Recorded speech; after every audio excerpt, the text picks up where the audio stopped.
हमारे देश में सबसे अमीर आदमी हैं मुकेश अंबानी और गौतम अडानी, और दुनिया के सबसे अमीर आदमियों की बात करें तो इस लिस्ट में नाम जुड़ जाता है टेस्ला के मालिक एलन मस्क का या फिर अमेज़न के फाउंडर जेफ बेजोस जैसे लोगों का। इनकी इनकम कई देशों की जीडीपी के बराबर पड़ती है। लेकिन दोस्तों, अगर हम इतिहास को देखें तो एक ऐसा भी आदमी रहा है जिसके सामने ये सारे लोग बहुत छोटे हैं। यही नहीं, अगर जेफ बेजोस, अडानी और बिल गेट्स की प्रॉपर्टी को मिला लिया जाए तो भी उस आदमी की अमीरी के आगे ये सब छोटे पड़ जाएंगे। ये इतना अमीर आदमी था कि इसकी वजह से इजिप्ट का एक शहर 12 सालों के लिए बर्बाद हो गया था। यह शख्स रहने वाला था अफ्रीका का और एक बहुत बड़े साम्राज्य का मालिक था। उसके पास दुनिया की सबसे बड़ी खदान थी और उसको जाना जाता है उसकी मक्का की यात्रा के लिए। आज के इस वीडियो में मैं आपको उस शख्स की कहानी बताऊंगा। क्या खास था उस मक्का की यात्रा में और कौन सी थी वो खदान जिसके दम पर यह शख्स इतना अमीर हो गया कि आज भी उसकी दौलत का कोई मुकाबला नहीं कर सकता। ये सब जानने के लिए वीडियो को एंड तक जरूर देखिएगा, क्योंकि अपना इतिहास नहीं जानोगे तो खुद को कैसे पहचानोगे। कहानी है 14वीं सदी की। साल था 1324। नॉर्थ अफ्रीका में तब एक साम्राज्य हुआ करता था, नाम था माली। इसी माली से मक्का जाने के लिए काफिला शुरू हुआ। मक्का ने इससे पहले तक शायद ही इस काफिले जैसी कोई अमीरी देखी होगी।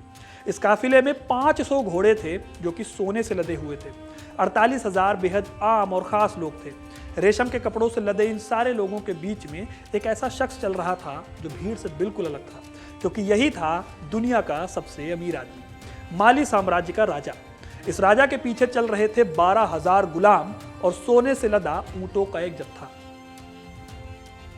हिस्टोरियन AJ गुडविन ने जब अपने article the medieval empire of Ghana में इसका जिक्र किया होगा तो उनकी आंखें भी चौंधिया गई होंगी। सोना दुनिया की उस समय सबसे कीमती चीज थी और उसकी खानों में माली साम्राज्य का आधिपत्य था। इस टाइम पर नमक भी काफी कीमती चीज मानी जाती थी, जो कि इस माली साम्राज्य में बहुतायत में होती थी। यहाँ से अफ्रीका के दूसरे देशों को नमक मिलता था और सोना अरब, अफ्रीका और यूरोप के देशों को भेजा जाता था। जाहिर है कि साम्राज्य का जो भी राजा बनेगा उसकी अमीरी 7वें आसमान पर होगी। माली के इस अमीर साम्राज्य के सबसे अमीर मालिक का नाम था मनसा मूसा। मनसा मूसा इतना अमीर था कि अपनी हज की यात्रा के लिए उसने कई राज्यों को हमला करके जीता, ताकि अपने साथ ले जाने के लिए गुलामों को इकट्ठा कर सके। अफ्रीका के मैप में अगर आप देखोगे तो माली आज बहुत छोटा दिखता है, लेकिन ये तब नहीं था। इसमें सेनेगल, गाम्बिया, बुर्किना फासो, माली, नाइजर, चाड और नाइजीरिया जैसे देश भी आते थे। यह साम्राज्य करीब 5 लाख स्क्वायर माइल्स में फैला हुआ था और दुनिया की 5% आबादी इस हिस्से में रहती थी। इन्हीं देशों की बदौलत मूसा दुनिया का सबसे अमीर आदमी बना, क्योंकि यहीं पर पाई जाती थी सोने की खदानें। इन खदानों में भी घाना में मौजूद वांगारा की खदान सबसे इंपॉर्टेंट थी। मक्का जाते हुए 13 जुलाई 1324 को मनसा मूसा इजिप्ट की राजधानी कायरो के पास पहुंचा। यहाँ गीजा के पिरामिड के पास वो 3 दिन रुका, फिर नदी पार करके कायरो चला गया। कायरो के तब राजा थे अल मलिक अल नसीर। जब उनको पता चला तो उन्होंने तुरंत मूसा से मिलने के लिए एक संदेश भिजवाया, लेकिन मूसा ने कहा कि मैं सिर्फ मक्का की यात्रा के लिए आया हूँ, किसी से मुलाकात करने नहीं आया हूँ। अब मूसा जहाँ भी जाता था वो सोना बांटते हुए चलता था। उसके पास इतना पैसा था कि इतिहासकार शिहाब अल उमरी ने लिखा कि दौलत की ऐसी नुमाइश इजिप्ट ने इससे पहले कभी नहीं देखी थी। वो हर शुक्रवार को मस्जिद बनवाता था। इसी शानो शौकत को देखकर कायरो के सुल्तान उससे मिलना चाहते थे, लेकिन मूसा बार बार मना करता रहा। आखिर में सुल्तान के दूत ने मूसा को मना लिया। मूसा की अमीरी की ठाट बाट ऐसी थी कि इजिप्ट के सुल्तान ने उसे अपने बगल में बिठाया। सुल्तान की जब आओ भगत देखी उसने तो वो बहुत ज़्यादा खुश हुआ। इतना खुश हुआ मूसा कि उसने अपने साथ लाए सोने का एक बड़ा हिस्सा कायरो के लोगों के बीच में बांट दिया और जो तोहफे उसे इजिप्ट में मिले थे उन्हें लेकर वो हज की यात्रा में आगे निकल गया। AJ गुडविन बताते हैं कि उसके इस कदम का नुकसान आगे देखने को मिला। उस जमाने में होता क्या था कि सोना बहुत कीमती होता था। कीमती इसलिए था क्योंकि कम मिलता था, लेकिन उसके सोना बांटने की वजह से इजिप्ट में सोने की अचानक आमद होने से कायरो में लोगों ने जमकर खरीदारी की। सामान जब कम पड़ने लगा तो कीमतें बढ़ गई। इन बढ़ती कीमतों की वजह से कायरो में महंगाई रातों रात आसमान तक पहुंच गई। कहते हैं कि मूसा ने वापस आने की ज्यादा कुछ प्लानिंग की नहीं थी, इसलिए उसने कायरो के ही साहूकारों से फिर से सोना उधार लिया था। साहूकार इससे बहुत खुश भी हुए थे और उन्होंने ऊंची ब्याज दर पर सोना दे दिया। लेकिन जब मूसा वापस आया तो उसने एक बार में अपना सारा कर्जा चुका दिया, वो भी ब्याज के साथ। उसके इस काम से सोने की कीमत फिर से गिर गई। जो सोना साहूकारों के पास था, अब उसकी कीमत रेत के बराबर हो गई थी। उसके इस कारनामे से कायरो की अर्थव्यवस्था पटरी से उतर गई और दोबारा वापस आने में उसे 12 साल लगे।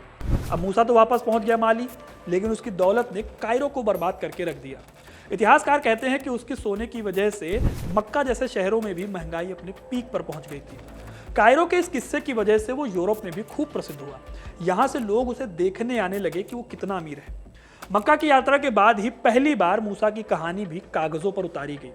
1312 में माली की गद्दी पर बैठने वाले मूसा को इतिहास में जगह तब मिली जब उसने दुनिया भर में सोना बांटा। उसने अपने साम्राज्य का खूब विस्तार किया।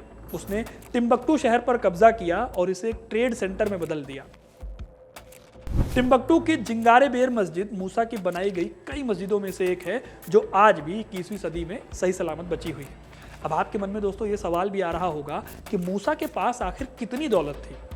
तो दोस्तों अरबी इतिहासकार हुए हैं इब्न खालदून। वो मानते हैं कि वो अपने साथ मक्का की यात्रा पर कुल 18 टन सोना ले गया था।